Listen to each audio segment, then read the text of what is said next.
también Dios puso en mi vida a mi esposa, mi hija y bueno, la familia, pero también Dios ha puesto, ¿no?, pues a muchas personas, hermanos en la fe, que han estado acompañándonos en el camino, que es importante. A veces uno se puede sentir solo, pero mira al cielo, mira a tu alrededor, porque hay hermanos que están a tu lado, ¿no? Y sí, a veces hay momentos de sentir soledad, pero también es para que aprendamos, ¿no?, a confiar en Dios, para que aprendamos a despojar todo lo que somos y nuestros pensamientos, intenciones, tantas cosas, y que se las dejemos a Él, porque Él tiene cuidado de nosotros.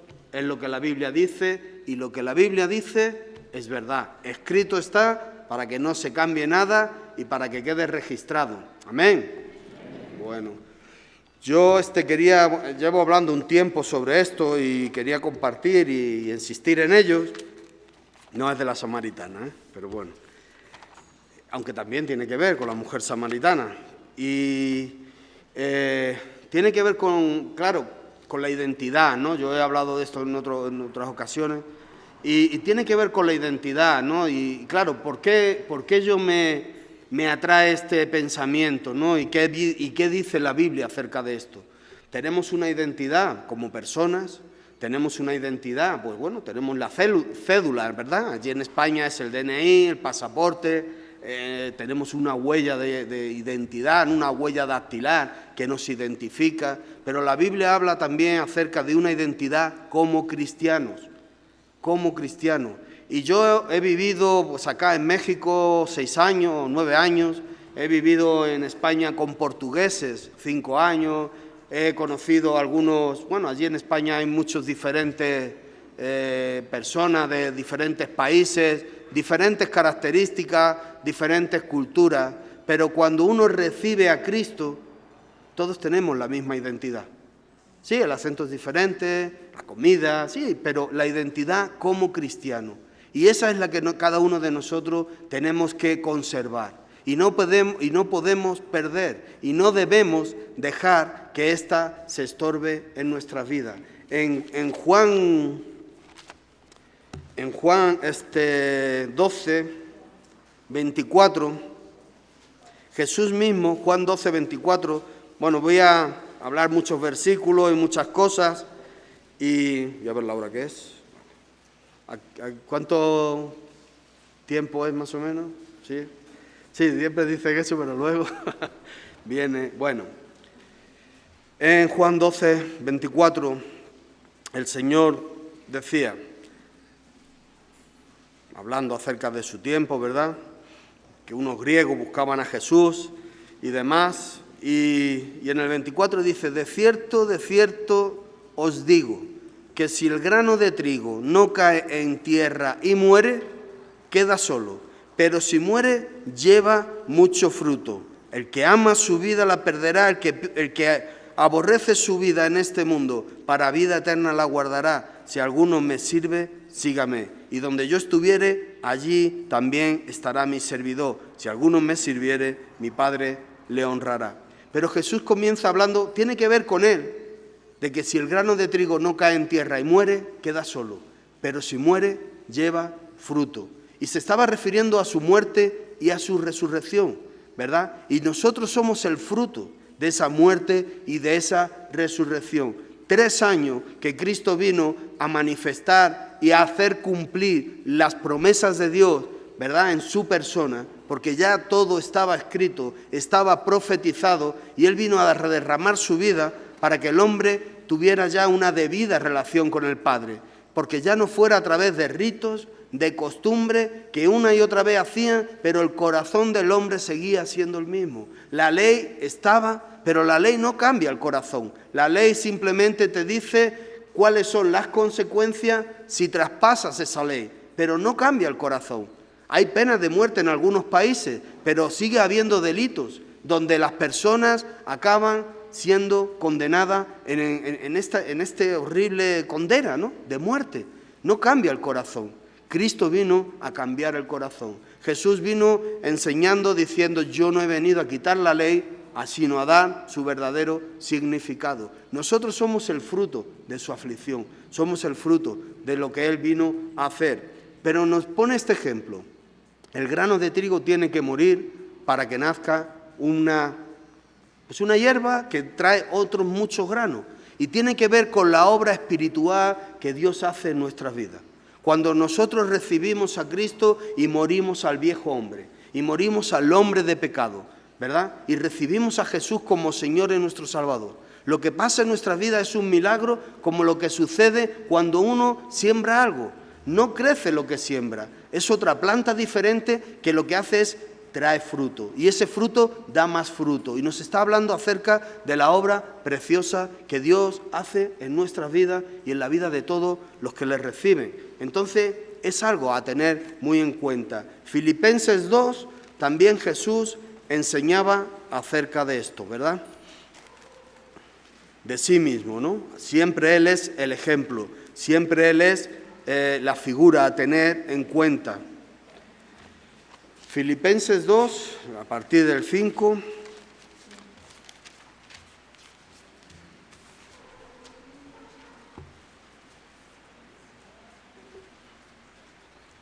Nos habla de la humillación y de la exaltación de Cristo. Nos está animando a nosotros participar también de esto de una manera personal. Y en el 5 empieza a hablar acerca de la condición de Jesús. Y nos dice: haya pues en ustedes este sentir que hubo también en Cristo Jesús. El sentir de Cristo, ¿cuál fue?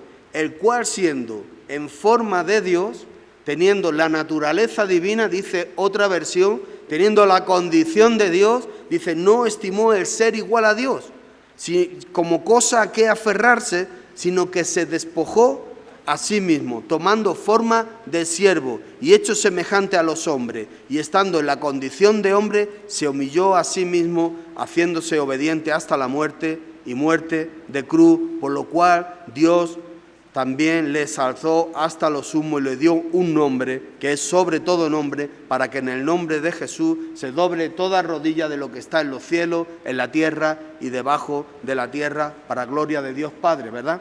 Continúa diciendo: el Señor era Dios y Él tomó una condición de hombre, pero aunque estuvo como hombre, Él siguió siendo Dios. Él marcó la diferencia, ¿verdad? Él marcó la diferencia. En Hebreos 4 nos dice también que Él es el sumo sacerdote, que tenemos un sumo sacerdote que se puede compadecer de nosotros en todo, porque fue tentado en todo, porque pasó por aflicciones como cada uno de nosotros, pero sin pecado. Y luego añade diciendo, por lo tanto, entremos confiadamente al trono de la gracia. El Señor se hizo, ¿verdad?, semejante al hombre, vivió como hombre, se humilló, hizo siervo, fue siervo, para que usted y yo tomemos este ejemplo y sigamos sus pisadas. Pero Él siguió siendo Dios en su condición. Y una de las cosas que Él nos enseña en Mateo 7, y ahí vamos a empezar, Mateo 7.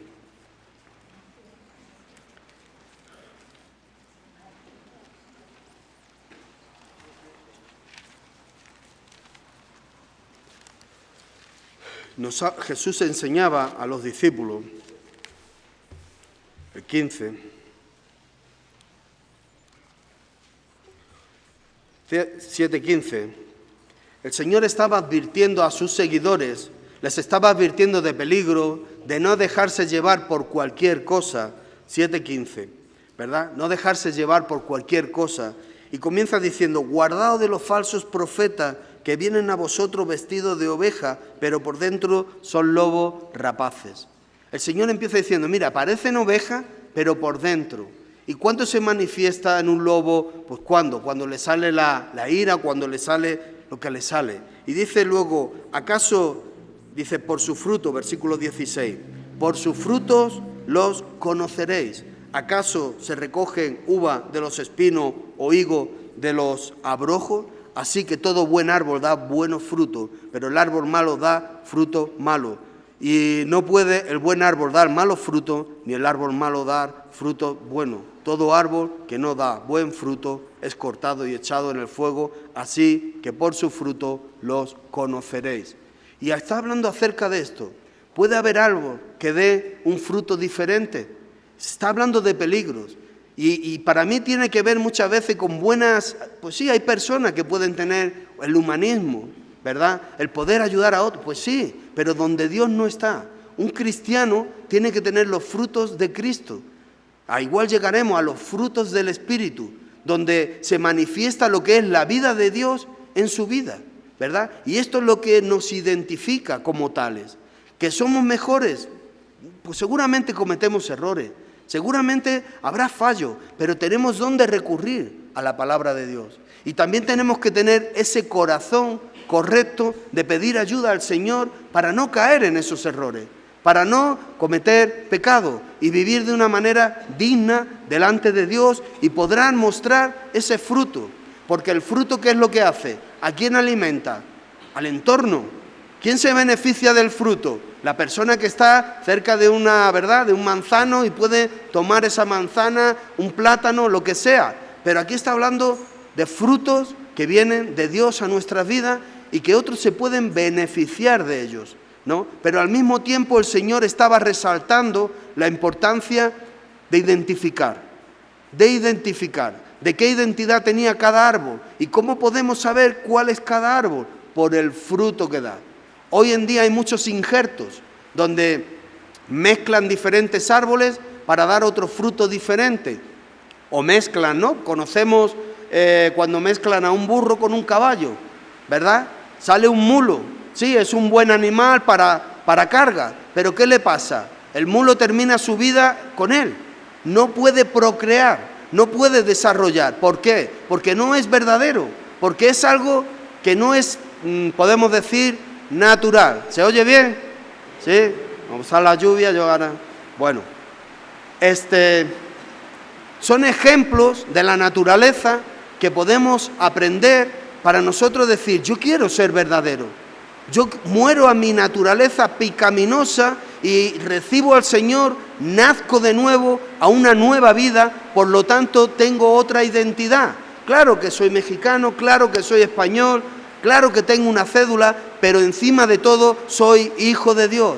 Pertenezco al reino de los cielos. Mi ciudadanía está reservada en los cielos con el Señor. Y estamos en un mundo de maldad, pero que usted es un testimonio de luz y de verdad, porque, como decía Jesús en Mateo también, ¿verdad?, que nuestra luz alumbre en este mundo, que no se pone una lámpara y se esconde debajo de la cama, sino que se pone en alto, para que viendo nuestras buenas obras glorifiquen al Padre. Entonces estas son las cosas que cada uno tenemos que tener en cuenta. Y el Señor fue el que marcó la diferencia desde el principio. Entonces, esta es la identidad que tenemos, cada uno como cristiano. En Gálatas 3:27,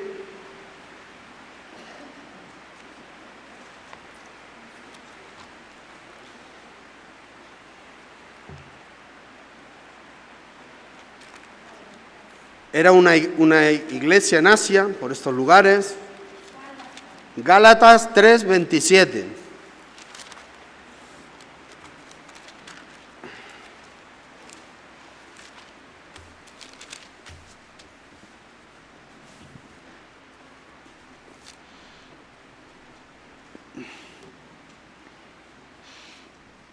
Porque todos los que habéis sido bautizados, porque todos los que hemos recibido al Señor y hemos dado ese paso de fe comprometiéndonos con Él, ¿verdad?, lo que hemos sido bautizados en Cristo, dice, de Cristo estáis revestidos. Ya no es el viejo hombre. Mira, la palabra de Dios, en diferentes momentos, Pablo está aconsejando a las iglesias diciendo, hacer morir al hombre terrenal que hay en vosotros. Despojaos del viejo hombre que está viciado y renovado de nuevo en el espíritu, ¿no?, del nuevo hombre, creado según la voluntad de Dios, una y otra vez. Y aquí nos está diciendo que los que hemos sido bautizados de Cristo estamos revestidos. Dice, y ya no hay judío ni griego, no hay esclavo ni libre, no hay varón ni mujer, porque todos vosotros sois uno en Cristo Jesús. Ahora, estamos revestidos, ¿por qué? Porque el vestido también nos da una identidad. Cuando vemos a un militar, ¿cómo le vemos? Y sabemos de qué cuerpo es el militar por su vestido, pero ahora nosotros estamos revestidos de Cristo. Y claro, ¿qué vamos? ¿Con una túnica blanca o vamos? No se está refiriendo a eso, se está refiriendo al carácter de Cristo, se está refiriendo a lo que Él nos dejó, se está refiriendo a una vida en el Espíritu. Romanos 8.1 nos dice, ninguna condenación hay para los que están en Cristo Jesús, los que no viven de acuerdo o conforme a la ley de la carne, sino conforme a la ley del Espíritu. No hay esa condenación. Tenemos una nueva identidad. Y aquí Pablo le estaba diciendo a este grupo de personas, mira, que no hay judío, que no hay griego, que no hay... Bueno, los judíos están ahí, los griegos también. En España hay muchos griegos entre nosotros, ¿verdad? Hay una obra en Grecia. Tienen sus características, pero cuando han recibido a Cristo somos uno. Somos unos en el Señor. Tenemos la mente de Cristo. Tenemos la vida del Señor en nosotros. Nos relacionamos con el Padre y nos relacionamos en la iglesia unos con otros. Y hacemos morir el hombre de pecado que se quiere levantar. El hombre caído que lo hacemos morir cada día buscando al Señor, ¿verdad? Hay unos ejemplos muy claros que nos habla de esto y del peligro que tenemos. Porque hay un enemigo común que quiere dañar esa identidad. Hay un enemigo que quiere hacer que usted y que yo no vayamos adelante, que nos despistemos, que nos vayamos para otro lado, ¿verdad? Y en Mateo 4,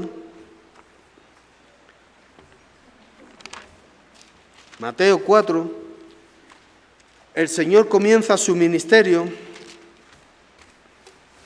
y comienza como no debía de ser de otra manera. El Señor se bautiza por Juan, Juan no le quiere bautizar. Juan sabía, ¿verdad?, que él iba a bautizar con el Espíritu Santo y con fuego, el Señor Jesús, pero él hace lo que tiene que hacer, ¿verdad?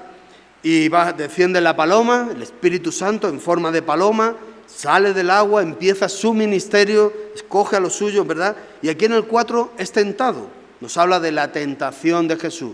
Hemos dicho antes en Hebreo que tenemos un sumo sacerdote que fue tentado en todo, pero sin pecado. Él venció. Entonces continúa aquí 4.1. Entonces Jesús fue llevado por el Espíritu. O sea, el Señor permitió. Fue llevado por el Espíritu al desierto para ser tentado por el diablo. Y después de haber ayunado 40 días y 40 noches, tuvo hambre.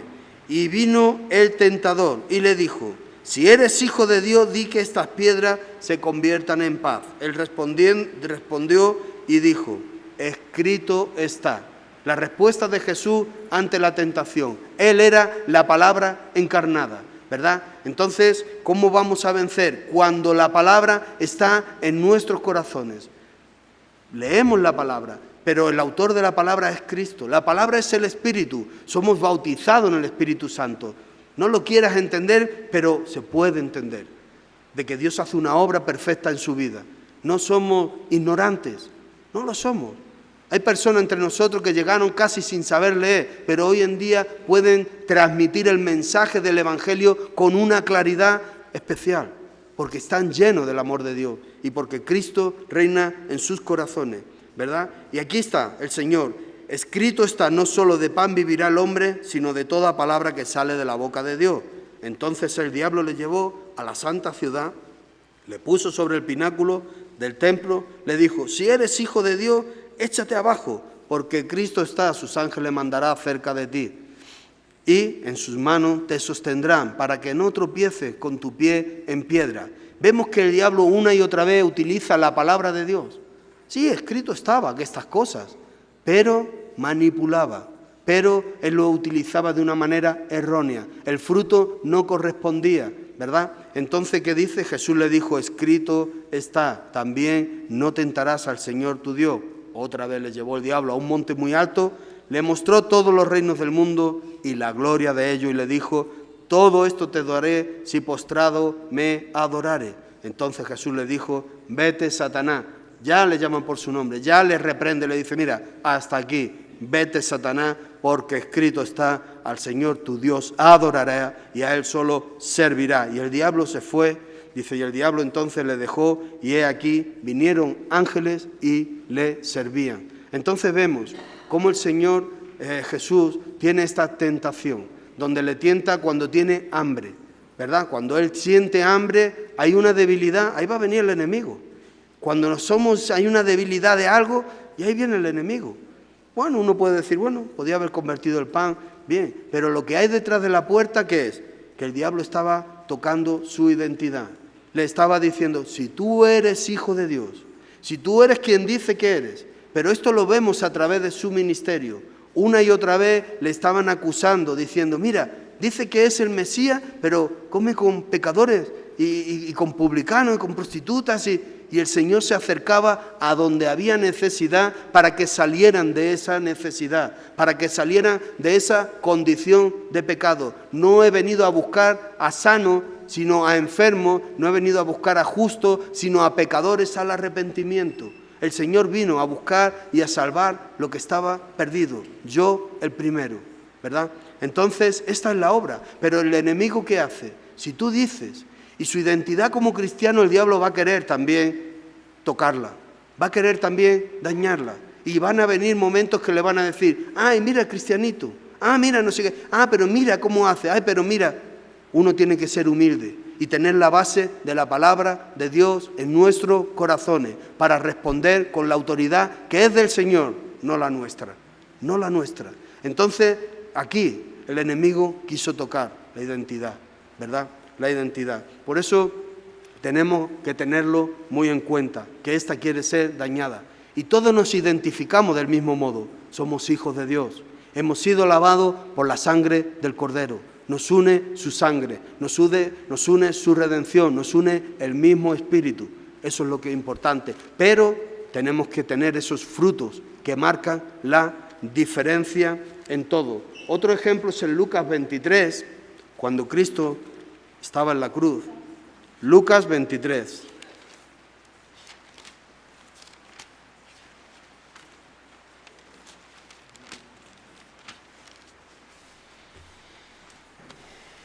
Aquí Jesús es ya apresado, encarcelado, acusado, ¿verdad?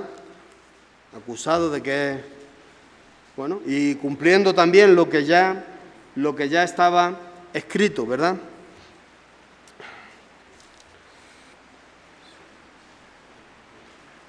Y si leemos del 35, cuando Cristo es... 32, solo lo comento, dice, llevaban también otros 2 malhechores con el Señor, ¿verdad? Cuando llegan a la calavera, donde lo iban a crucificar, el 34 dice, y Jesús decía, Padre, perdónalo, porque no saben lo que hace. Esto es lo que marca la diferencia. Aquellos que le golpeaban, aquellos que le clavaron, el Señor les estaba diciendo, Padre, perdónale, no sabe lo que hace. La compasión, ¿verdad? En el 35 dice, y el pueblo estaba mirando y aún los gobernantes se burlaban de él, diciendo, a otro salvó, sálvese a sí mismo. Si este es el Cristo, si este es el Hijo de Dios, si Él es quien dice que es, ¿qué? El escogido de Dios, los soldados también le escarnecían, acercándose y presentándole vinagre y diciendo, si tú eres el rey de los judíos, sálvate a ti mismo. También había un cartel sobre él, ¿verdad? Entonces vemos cómo las personas le estaban una y otra vez. Si mira, a otro salvo, que se salve. Si no dice que es el Mesías, si no dice que es... Más adelante dice en el 39, y uno de los malhechores que estaba colgado le injuriaba diciendo, si tú eres el Cristo. Por eso digo, una y otra vez, si tú eres quien dice, sálvanos, ¿no? Si tú eres el Cristo, sálvate a ti mismo y a nosotros. Él podía hacerlo, pero el diablo estaba detrás de la puerta. Si él no hubiera dado su vida, ¿cómo podríamos estar usted y yo hoy aquí? ¿Quién nos hubiera redimido? El plan de Dios era perfecto. Se cumplieron las Escrituras para que el Mesías viniera y derramara su sangre preciosa para hacernos libres de la condición de pecado y vencer al enemigo y vencer a Satanás pisándole en la cabeza, venciendo la muerte, porque en el pecado original lo que entró fue la muerte, ¿verdad? Entonces, respondiendo el otro, le reprendió diciendo, ¿Ni aún temes tú a Dios estando en la misma condición? Acuérdate de mí cuando vengas en tu reino. Hoy estarás conmigo en el paraíso, le dijo el Señor. Pero ¿qué diferencia de uno y otro? Uno injuriando, uno, si eres el Cristo, si dices que eres, a ver, venga, haz esto o haz lo otro, como si estuviera ahí para hacer aquello. Y muchas veces se puede caer en ese error, pensar que el Señor está a nuestra disposición, a nuestro servicio. Para eso vino, para servir, pero dar su vida por rescate de muchos, no para atendernos a nuestros antojos, porque a veces nuestros antojos no es lo que necesitamos, ¿verdad? No es lo que necesitamos. El Señor sabe bien lo que necesitamos cada uno y conoce nuestras necesidades y quiere que se las expongamos, claro que sí, y nos la va a dar en su debido tiempo. Entonces encontramos estos pequeños o estos diferentes detalles, ¿no?, que nos enseñan acerca de cómo el Señor fue tentado, pero sin pecados, ¿no? Y cómo Él tuvo autoridad, ¿no?, sobre cada cosa, ¿no? En Romanos 8:31...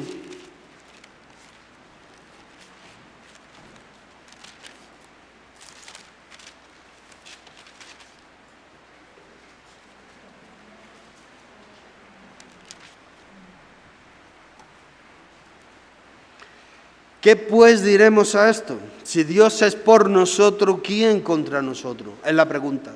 ¿Qué pues diremos a esto? Si Dios es por nosotros, ¿quién contra nosotros? El que no escatimó ni a su propio Hijo, sino que lo entregó por nosotros, ¿cómo no nos dará también con Él todas las cosas? ¿Cómo no nos va a dar todas las cosas? ¿Quién acusará a los escogidos de Dios? Dios es el que justifica. ¿Quién es el que condenará?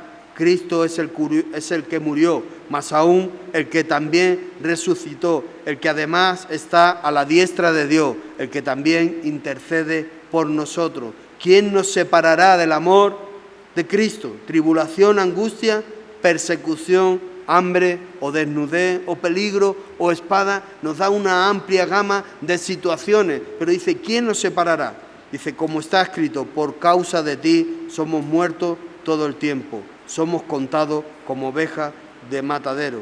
Ante todas estas cosas somos más que vencedores por medio de aquel que nos amó, ¿verdad? Y por lo cual estoy seguro que ni la muerte, ni la vida, ni principado, potestad, presente, lo porvenir, alto, profundo, ninguna cosa creada nos podrá separar del amor de Dios que es en Cristo Jesús, Señor nuestro. Nada nos podrá separar. Dios nos amó. El amor de Dios está ahí permanentemente para atender nuestras vidas. Ninguna cosa creada. Pero hay un acusador. Aquí está hablando de ello. Hay un acusador, hay situaciones, pero el Señor nos guarda. Mira, en el libro de Job hay un ejemplo muy claro. Si vamos al libro de Job, capítulo 1, es un ejemplo muy claro de esto. Antes de Salmo, aquí está Job. Y todos conocemos al santo Job, ¿verdad? Como se le conoce como un hombre que pasó pruebas, pasó dificultad, ¿verdad? Pasó momentos difíciles, ¿verdad? Su identidad fue tocada, quiso ser dañada. Pero hay un detalle aquí que tenemos que tener en cuenta, muy importante, ¿no? Y en primer lugar, en el capítulo 1, versículo 1, dice, hubo en tierra de Uz un varón llamado Job, y este era hombre perfecto, recto, temeroso de Dios y apartado del mal. Lo primero, su condición, sus actitudes, su identidad, temeroso de Dios, perfecto, recto y apartado del mal. Una persona íntegra. Una persona que después, ¿verdad?, el Señor mismo daba testimonio de él. Versículo 6 dice, un día vinieron a presentarse delante de Jehová los hijos de Dios, entre los cuales también vino Satanás, y dijo Jehová a Satanás, ¿de dónde viene? Respondiendo Satanás a Jehová, dijo, de rodear la tierra y andar por ella. Y el Señor, ¿qué le dice? Y Jehová dijo a Satanás: ¿no has considerado a mi siervo Job, que no hay otro como él en la tierra, varón perfecto, recto, temeroso de Dios y apartado del mal? ¿Qué padre no se agrada de su hijo cuando anda bien, cuando le honra, cuando está honrando al padre? ¿Verdad? ¿Qué padre no se agrada de su hijo? Claro que sí, Dios mismo se agradaba de Job y lo ponía ahí y decía: mira Job. ¿Y de qué hablaba? De sus atributos, de su corazón, de su fruto. ¿Un fruto de qué? Temeroso de Dios. Un hombre que tenía a Dios presente, que cuando sus hijos hacían cosas, él ofrecía sacrificio por si ofendían a Dios, ¿verdad? Un hombre que temía a Dios, donde al final fue tentado y perdió muchas cosas, ¿verdad? Pero no atribuyó despropósito ninguno al Señor. Y el Dios mismo le dice: ¿no has considerado a mi siervo Job? Y Satanás le responde en el 9 a Jehová: ¿acaso teme Job a Dios de balde? ¿No le has cercado alrededor a él y su casa y todo lo que tiene, al trabajo? Le decía: Dios, ¿tú no lo has bendecido? Pues si le van las cosas bien, por eso te teme, por eso, ¿verdad? Por eso te... Pero Dios conoce nuestro corazón, Dios conoce el corazón de su Hijo. ¿Y qué le dice? Deja, ¿verdad? Deja ahora que yo toque y demás, ¿no? Dice en el 11: pero extiende ahora tu mano y toca todo lo que tiene y verás si no blasfema contra ti y en tu misma presencia. Y dijo el Señor a Satanás: he aquí todo lo que tiene está en tu mano, solamente no ponga tu mano sobre él. Y salió Satanás de delante de Jehová, y murieron sus hijos, y fue tentado, y perdió la riqueza, y perdió muchas cosas, y de repente en un día venía noticia tras noticia tras noticia, ¿verdad? Y claro que era un dolor para él, y claro que era una situación, ¿verdad?, difícil para él. Versículo 20 dice: entonces Job, después de que le dieron todas esas malas noticias, entonces Job se levantó, dice, y rasgó su manto. Claro que hay un dolor cuando hay tentación, cuando hay momentos de dificultad. Rasgó, dice, su manto, rasuró su cabeza, se postró en tierra y ¿qué hizo? Adoró.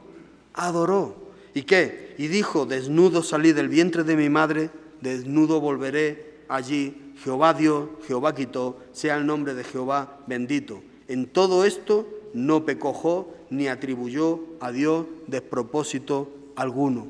No acusó. Dios conocía su corazón. Pero una de las cosas que tenemos que tener en cuenta, que Satanás no le pudo tocar si el Señor, ¿qué? No se lo permitió. No se lo permitió.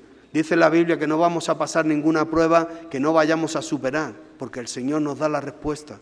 A veces nos enredamos en otras cosas. ¿Cuándo? Cuando no andamos en temor, cuando no andamos en rectitud, cuando no andamos de corazón correcto delante de Dios. Ahí sí estamos expuestos. Ahí estamos expuestos. Ahí el enemigo puede entrar y dañar y hacer con nosotros como quiera. Pero cuando nuestra vida es una vida donde nuestra identidad no está siendo dañada, donde estamos siendo fieles, el Señor se encarga. Y luego le he quitado también la enfermedad, ¿verdad? Vuelve otra vez el enemigo, vuelve a decirle y Dios le dice: bueno, pues tócale, ¿sí? Pero no toques su vida, no toques su vida. Entonces vemos, si estamos en la manera correcta, el enemigo no tiene parte. Y esta es una confianza que tenemos que tener, pero también es un temor para no meternos en otras cosas, ni enredarnos en otras cosas, ¿verdad? Hay otro ejemplo que nos habla acerca de esto. A ver si lo encuentro. En Lucas 22,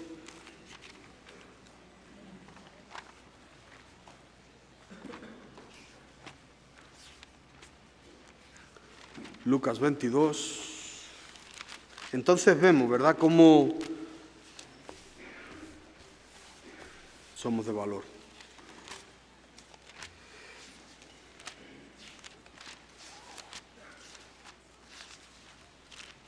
(22:31).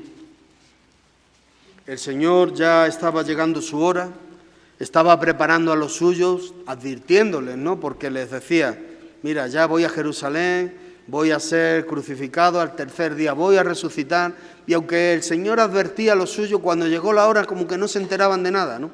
Y muchas veces, ellos estaban en esos 3 años, los discípulos estaban en un proceso de adaptación, estaban siendo enseñados por el Maestro hasta que fueran llenos del Espíritu Santo, y cuando ellos fueron llenos del Espíritu Santo, ahí se confirmó todo. Ahí ya no vemos al Pedro negando o al Pedro impetuoso, sino que vemos a un Pedro defendiendo con la palabra de Dios el mensaje de la verdad, ¿no? Y esto es lo que marca la diferencia. Y el Señor está preparando a sus discípulos y le dice en el 31, dijo también el Señor, Simón, Simón, he aquí que Satanás os ha pedido para zarandearos como a trigo. Y el detalle otra vez, igual que en Job, os ha pedido. Es decir, no podían meter la mano si el Señor no lo permitía. Ellos estaban caminando, eran propiedad de Dios. Usted y yo somos propiedad de Dios. Tenemos que tener esta convicción en nuestros corazones. Pero esto no nos da tampoco derecho a enredarnos en cosas. No te metas en la boca del lobo. Cuidado, ¿verdad? No te metas en la boca del lobo. Pero sí, Satanás os ha pedido para zarandearos como a trigo, pero yo he rogado por ti que tu fe no te falte. En esos momentos tenemos que echar mano de la fe. De la fe, nuestra confianza en Dios. Saber que estamos seguros y convencidos en Él. Pero yo he rogado por ti que tu fe no te falte, y una vez vuelto, confirma a tus hermanos. Ahora, zarandearos con el trigo quiere decir, ellos iban a pasar una prueba. Pero cuando zarandeas el trigo, donde yo vivo ahora en España, en una zona que se llama Extremadura, allí hay mucho campo, mucho ganado, y hay una cosa que hacen es que antiguamente, hoy en día meten máquina y sale el trigo limpio, pero antiguamente lo echaban en una zona de tierra dura, pasaban un trillo que eran unas tablas anchas como si fueran barcas, ¿no?, con pinchos debajo, y iban desmenuzando el trigo de la paja y luego lo aventaban al aire y luego lo zarandeaban para que quedara, ¿qué?, el grano puro, el grano limpio. Entonces, ¿qué es lo que el Señor le decía? Mira, después de estos momentos, ¿sabes qué? Vas a quedar mejor, vas a quedar más puro. Santiago nos habla acerca de la prueba, que la prueba de nuestra fe es necesaria para que seamos, ¿qué?, puro, como el oro, habla, ¿no? Y esto produce paciencia y, bueno, pues sabemos todo esto, todo está enlazado, todo está unido. Pero ¿qué dice? Satanás os ha pedido. Es decir, él no podía meter la mano si el Señor no le dejaba, ¿verdad? No le dejaba. Era un tiempo que ellos estaban viviendo, era un proceso que ellos estaban viviendo. Y como hemos leído en Romanos, nada nos separará del amor de Dios, nada de lo que hay. Entonces, tenemos esto en cuenta, nuestra identidad, que el enemigo quiere robar, pero que usted y yo tenemos que ser responsables. Y la identidad con el tiempo se va acrecentando, podemos decir, ¿verdad? Sí, la huella dactilar es la misma siempre, pero también tiene que ver no solo con esto, sino que tiene que ver con que ahora yo me he hecho el pasaporte, pero ya no me servía la foto de antes, tuve que poner otra foto. ¿Por qué? Pues porque ya tengo más canas, ¿verdad? Porque ya ahora llevo lentes, antes no llevaba, ya la cara está más mayor, las arrugas empiezan a salir, o sea, mi cara, ya la identidad del rostro va cambiando, pero lo que tiene que suceder en nosotros con el tiempo es que también nuestra identidad como cristianos tiene que ir afirmándose cada día más y más. No podemos estar cayendo en los mismos errores. A veces yo vivo allí con muchachos y personas y después de años siempre lo mismo y siempre lo mismo. ¿Y por qué? Porque no morimos, porque no nos dedicamos a lo que nos tenemos que dedicar, ¿verdad? Porque la obra del Señor se va perfeccionando día a día. Hay un ejemplo, y con esto quiero acabar para no alargarme más, ¿verdad? El libro de Filemón es un claro ejemplo también de esto. El libro de Filemón es una sola carta.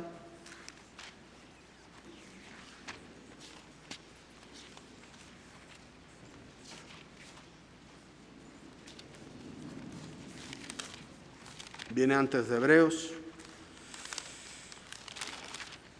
Antes de Hebreos viene el libro de Filemón. Esta carta la escribe Pablo en la cárcel a este hombre, Filemón.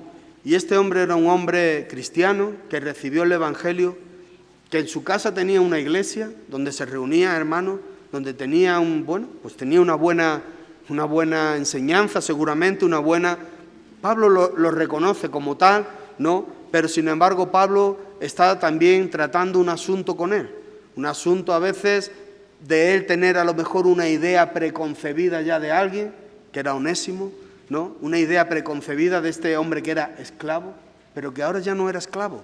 Sí, seguía siendo esclavo, pero ahora ya no era esclavo. Ahora ya era un hijo de Dios. Por lo tanto, seguía teniendo que ejercer como tal, pero ya era libre en el Señor y tenía una identidad como cristiano. Y Pablo se encarga de interceder por él en esta manera, ¿no? Y dice en el versículo 1, Pablo, prisionero de Jesucristo, hermano, y el hermano Timoteo, al amado Filemón, colaborador nuestro, a la amada hermana Arpia y Arquipo, nuestro compañero de milicia, a la iglesia que está en su casa, gracia y paz a vosotros, de Dios, nuestro Padre y del Señor Jesucristo, ¿no? Y luego empieza a reconocerle su fe, su entrega, bueno, todo lo que está haciendo, y a partir del versículo 8 empieza a hacerle una petición, ¿no? Empieza a hacer esa petición con un respeto, aunque él mismo dice, te debes a mí mismo, ¿verdad? Y me debes la vida, pero por respeto, ¿no? Y a partir del versículo 10 dice, te ruego por mi hijo Onésimo, a quien engendré en mis prisiones. Y está hablando de Onésimo, un hombre que fue esclavo, que cometió un delito, que fue a la cárcel, ¿verdad? Pero en la cárcel conoció a Pablo, se le fue predicado el Evangelio y a este hombre nace de nuevo. Nace de nuevo y ahora ya se le considera un hijo, ¿verdad? Y le está diciendo, mira, recíbelo, estoy hablando por él, que lo engendré en mis prisiones, dice, el cual en otro tiempo te fue, ¿qué? Inútil, te fue inútil, ¿verdad? Su manera, pues sería rebelde, ladrón, sería como fuera, y esto le llevó a cometer errores y a pagar las consecuencias de los errores. Pero ahora no es así, pero ahora a ti y a mí nos es útil, ¿verdad? Entonces Pablo está tratando con este Filemón, el que él rompa su idea a lo mejor de este hombre, de que en otro tiempo le fue inútil, pero que ahora es un hijo de Dios, de que la obra de Dios se está manifestando en su vida, tiene otra identidad, tiene otro corazón, ahora es una persona al servicio de Dios, y aunque seguía en la cárcel le ayudaba a Pablo en ese lugar.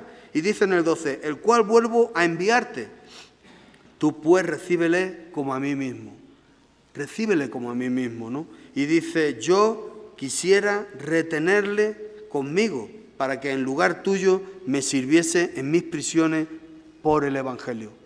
Una persona participando en la prisión por el Evangelio, sirviendo a Pablo también en su edad, en sus años, en todas estas cosas.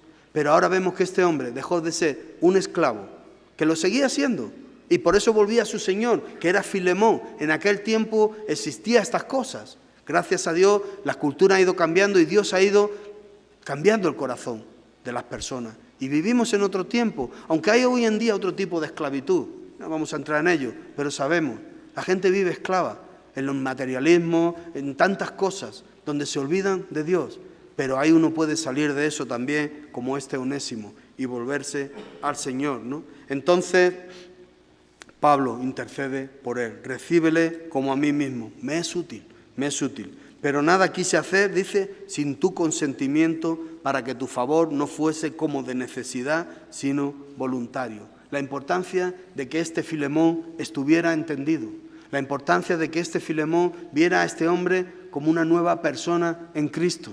Y claro que él tenía que estar bajo órdenes, bajo autoridad, porque todos necesitamos estar bajo autoridad, ¿verdad? Aunque somos cristianos, aunque tenemos una ciudadanía en los cielos, aunque vivimos de otra manera, pero tenemos que cumplir con los gobernantes. Tenemos que ser, no solo eso, cumplir, sino ser ejemplo para ellos y orar por ellos, porque la Biblia nos enseña, orar por ellos, para que podamos vivir reposadamente, ¿verdad? Que podamos vivir en paz, para que Dios les pueda dar sabiduría de cómo hacer las cosas bien, ¿verdad? Y la Biblia nos enseña a orar por ellos, y debemos de hacerlo. Nosotros en España, pues yo no estoy de acuerdo en muchas leyes que están haciendo, pero igualmente que Dios pueda obrar. Pero a veces también tenemos gobernantes que la mayoría quiere, y la mayoría vive alejado de Dios, y por desgracia suele pasar, ¿no? Entonces vemos aquí cómo Filemón está recibiendo esta enseñanza. Filipenses 3:20, dije que iba a acabar con esto, perdonadme. Filipenses 3:20 es lo que más estamos hablando.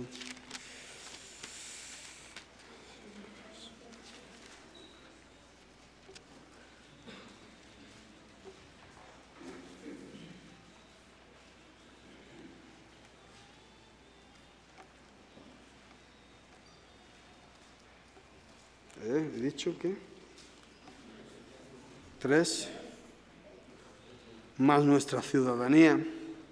Del 17 dice: hermanos, sed imitadores de mí y mirad a los que así se conduce según el ejemplo que tenéis en nosotros, porque ahí es Filipenses 3:17 lo que estoy leyendo, ¿vale? Pero el clave es el 20, porque por ahí andan muchos de los cuales os dije muchas veces, y ahora lo digo llorando, que son enemigos de la cruz de Cristo, el fin de los cuales será perdición, cuyo Dios es el vientre, cuya gloria es su vergüenza, que solo piensa en lo terrenal, mas nuestra ciudadanía, ¿verdad? Mas nuestra ciudadanía está en los cielos, de donde también esperamos al Salvador, al Señor Jesucristo, el cual transformará el cuerpo de la humillación nuestra para que sea semejante al cuerpo de la gloria suya, por el poder con el cual puede también sujetar a sí mismo todas las cosas. Entonces tenemos esto claro. Pablo en los Gálatas se encargaba de decir, ¿verdad?, que sufría dolores de parto hasta que Cristo fuera formado en nosotros. A esa iglesia que estaba caminando, por eso, no vivo yo, mas vive Cristo en mí. Pablo hablaba de esta manera. Por lo tanto, nuestro estilo de vida tiene que estar conforme a las enseñanzas del Señor, al corazón del Señor, a esforzarnos por buscar aquello que agrada al Señor. En las situaciones que vivimos, en las dificultades que nos vienen, como padres, como esposos, como hijos, ¿verdad?, como personas en los trabajos, las personas que están fuera, los que están dentro, en reto igualmente, con un testimonio, cuidando estas cosas con un gran valor, sabiendo que somos hijos de Dios, ¿verdad? Y nuestra identidad no tiene que ser dañada ni tocada, Otra cosa y ahora sí acabo. Ahora sí es verdad, ¿eh? No me suele pasar esto, lo siento. No lo suelo preguntarle a mi esposo y verá que es cierto. Pero en los Hechos, el libro de los Hechos,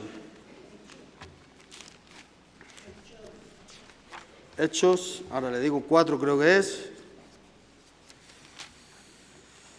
Hechos 4. Ellos reciben el Espíritu Santo, ¿verdad? Ellos son llenos del Espíritu Santo, los apóstoles y algunos más que estaban en el aposento alto, son llenos del Espíritu Santo, hablan, testifican de la verdad de Dios, muchos se convierten, muchos reciben a Cristo, ¿no? Empiezan a participar de la obra de Dios de una manera directa y por ello son encarcelados, por ello son llevados ante la autoridad, porque hacen estas cosas. Y en el 13, después de que son llevados, 4:13, son llevados delante de la autoridad estos discípulos, los apóstoles. A partir del 4:11 dice: este Jesús es la piedra reprobada por vosotros los edificadores, la cual ha venido a ser cabeza del ángulo. En ningún otro hay salvación, porque no hay otro nombre bajo el cielo dado a los hombres en el que podamos ser salvos. Esto le dice Pedro a las autoridades que les están acusando que por qué hablaba de Jesús. Porque se convirtieron miles de personas, porque el Evangelio empezó a llegar a los corazones y esto empezó a provocar algo maravilloso. Y en el 13 dice: entonces viendo el denuedo de Pedro, las autoridades viendo el denuedo de Pedro y de Juan, y sabiendo que eran hombres sin letras, ellos veían que eran gente común, pescadores, no gente estudiosa, que venían de Galilea, que eran diferentes, los reconocían, gente sin letras, ¿pero qué? Y del vulgo común, ¿qué dice? Se maravillaban. Aunque era gente así, dice que se maravillaban. ¿Quiénes? Los religiosos, las autoridades, los que tenían la autoridad, que mandaron a la policía para llevarles ahí. Se maravillaba. ¿Y qué? Y les reconocían que habían, ¿qué? Estado con Jesús.